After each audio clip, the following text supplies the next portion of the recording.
Welcome to Sweet Life Beat Life. We hope this video helps. In this video, I will show how to use drawing grid for the artist easy method. Start by choosing a reference and draw a 4x4 grid over it, then mark the same grid on your paper. Work square by square, matching shapes and values, and focus on proportions. Use a light pencil for construction and erase guidelines later. Check overall composition often and adjust each square before adding details.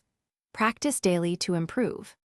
Begin by selecting a reference image and decide on a 4x4 or 8x8 grid to match your paper size.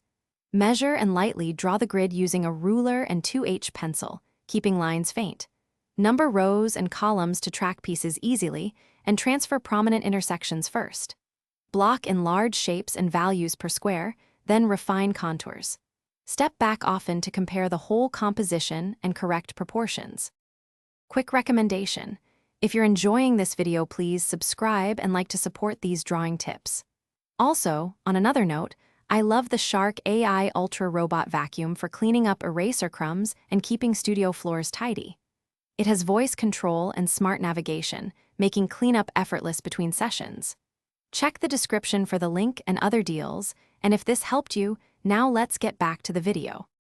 After the construction phase, focus on refining local details within each grid square, working from general to specific. Use softer pencils like HB and 2B for shading, and employ blending sparingly to preserve texture. Pay attention to negative space and edge clarity, and correct any misaligned features by comparing with the corresponding reference square. Finish by erasing grid lines gently and unifying the overall tonal balance with light washes or cross-hatching. Thanks for watching. Consider subscribing if we helped you.